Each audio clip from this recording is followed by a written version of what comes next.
Sa kabila ng kaliwat kanang pangbabatikos at tila pamumulitika ng mga kumakalaban kay Vice President Sara Duterte, nabatid ng ilan sa ating mga kababayan na tila patindi ng patindi ang paninira kay Vice President Sara Duterte. Ngunit sa kabila nito ay patuloy pa rin ang tiwala ng mga taga-ibang bansa sa kakayahan ni Vice President Sara Duterte. Kaya sila pa mismo ang nag-courtesy call dito. Japanese Ambassador Indo Kazuya nag-courtesy call sa tanggapan ng Office of the Vice President at pinagtibay ang suporta ng Japan para sa mga pagsisikap na kapayapaan at pag-unlad sa Mindanao. Pero kailan lamang September 17, 2024, nag-courtesy call si Japanese Ambassador Indo Kazuya sa tanggapan ni Vice President Sara Duterte kung saan nagpalitan ng pananaw tungkol sa relasyong bilateral ng Japan at Pilipinas at suporta ng Japan sa rehiyon ng Mindanao. Pasalamat din si Ambassador Indo kay Vice President Sara Duterte sa pagdalo ng seremonya of accession to the throne of Emperor noong 2019 at sa state funeral ng dating Prime Minister Abe Shinzo noong 2022. Tiniyak din ni Ambassador Indo na ang Japan ay patuloy na magbibigay suporta para sa kapayapaan ng Mindanao para sa mga susunod na taon. Ito ay mananatiling malapit na mata sa sitwasyon upang matiyak na ang halalan sa susunod na taon para sa Bangsamoro Parliament ay gaganapin sa isang patas at demokratikong paraan. Ipinaabot din ni Vice President Sara Duterte ang kanyang pagpapahalaga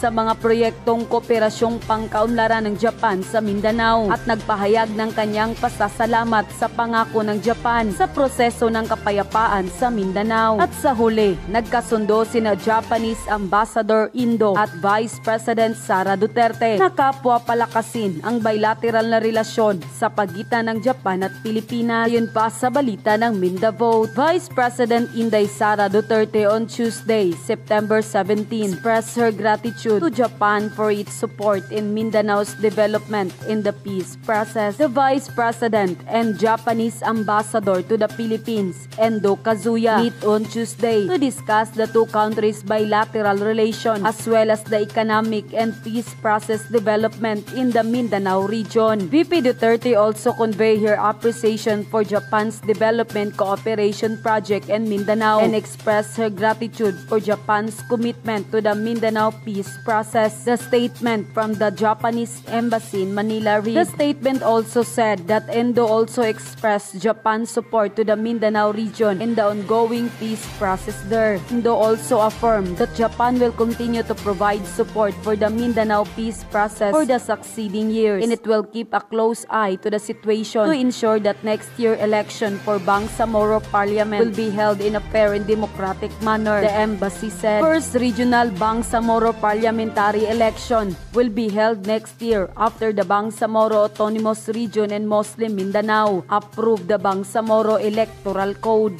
Unquote. Dito natin makikita mga kababayan ang tunay na pagmamahal ng Vice President na si Sara Duterte sa mamamayang Pilipino dahil patuloy pa rin sa pagtupad ng kanyang mandato sa kabila ng tila hindi pagsuporta sa kanya ng gobyerno ngayon na kahit patapyasan ng Kamara ang budget ng Office of the Vice President para sa taong 2025 ay hindi patitinag ang pangalawang Pangulo na si Sara Duterte dahil sa patuloy na suporta sa kanya hindi lamang ng taong bayan maging ang taga-ibang bansa ay patuloy na sumusuporta sa kanya. Umani naman ang suporta sa taong bayan ng pangalawang Pangulo at hindi napigilang magbigay ng kanilang hinaing at komento sa mundo ng social media. At ayon pa sa kanila, kahit taga-ibang bansa, alam kung sino ang tunay na naglingkod sa ating bayan. Kamat BP Sara sa tunay na pagpahalaga sa ating mahal na bansa, tatak Duterte. Yung hindi umaalis ng bansa at gumagastos ng napakalaki pero nakakuha ng investment. Samantalang yung umaalis at todo gastos sa travel, i-pledge ilang nakukuha. Wala pang kasiguruhan kung ibibigay nga. See the difference? Mas marami pang taga-ibang bansa na si BP ang binibisita kaysa isa dyan.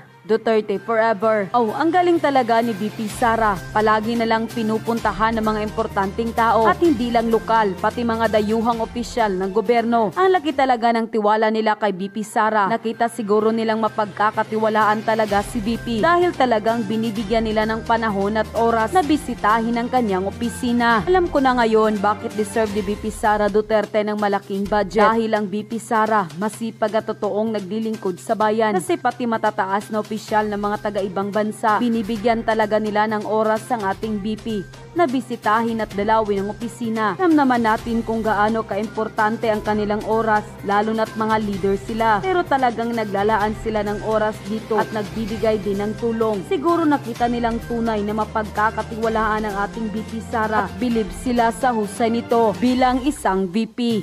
Unquote. Ihahambing po natin ang mga panuntunan sa Philippine government at sa US government. Babanggit po kasi na doon sa US, while Congress can cite resource persons in contempt, yung determination ng actual culpability is transferred to the courts, which is dapat ganun din ang nangyayari sa Pilipinas.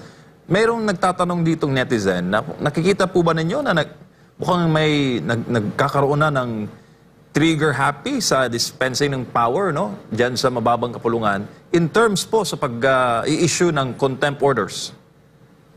Oo, MJ. Sa tingin ko, pataasan sila ng numero ng isa-cite in contempt.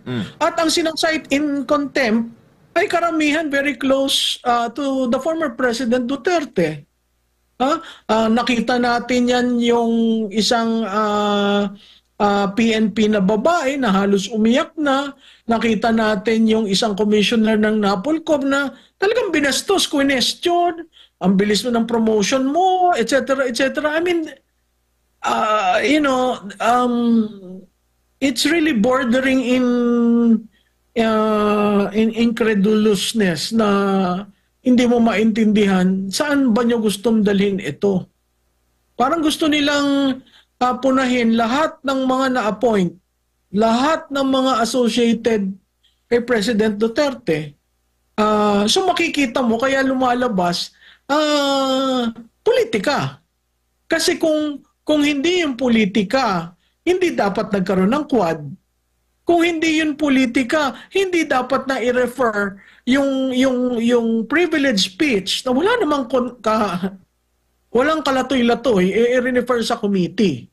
At hindi, kung walang politika, hindi ang isang first-time chairman, first-termer, ay kaagad mag-hearing na hindi niya pa naiintindihan ang rules. Hindi nga marunong mag-preside. So, alam mo, yung si Congressman Chua, dati ang konsihal ng Maynila, pati yung si Valerioso, konsihal ng Maynila, no? Hindi ibig sabihin marunong ka sa konseho, dadalhin mo yung kulturang yon sa House of Representatives. Pero, ang gusto ko rin sabihin, bumaba na ang kalidad ng legislative skills and expertise dito sa 19th Congress. Nakakalungkot. Opo, pero tila kini-question din ni Congressman Valeriano po, Prof, dahil wala daw siyang naramdaman sa kanyang lugar na mayroong natulungan itong ang pangalawang Pangulo. Alam mo, Admar, sasagutin ko siya. Punta siya, di ba nagkaroon ng sunog sa Tondo? Distrito niya yon. Si BP, yung assistants ni BP, alas 3 ng madaling araw, pumunta na doon. Sila yung nagpakain ng mga nasunugan. Hindi niya nararamdaman yon. O baka iba na siya. Hindi na siya yung dating konsihal ng lugar na yan. Tapos may isa pa doon, maganda yung tinanong mo, may isa siyang linya doon sa speech niya. Sinabi daw ni VP Sara na sa NCR at hindi nila naramdaman bilang kongresista. Yun very telling kasi ang gusto nila, kung national ka, ibaba mo sa kanila para sila bida. Yan ang ginagawa ni Speaker eh. Ibababa dun sa kongresista, kongresista ang magdidistribute. Siyempre bida. Ang isa pang napakasakit na practice, yung binababa ang pondo, ang tawag nila doon parking. Pinapark yung pondo sa local government. Tapos yung local government ang nagde-disseminate. Hindi ganon si BP Inday. Bakit? Kasi nga, yung fiduciary role niya, sandali lang, ako ang binigyan ng perang ito, sisiguraduhin ko na naaayon dun sa paggamit. Ang gusto mangyari ni Valeroso, oy, Kong, meron kaming ayuda, o i-release ko sa'yo ha, pumunta ka dyan. Na hindi yun, siguro dapat ibahin niya, hindi speaker, sistema ang ginagawa ni BP. Ang ginagawa ni BP, serbisyo. Hindi pera. Yung serbisyo kasi dinadala mo yung may pera ka, services ang binababa mo. Iba yung may ayuda ka, binababa mo yung pera in the guise of serbisyo.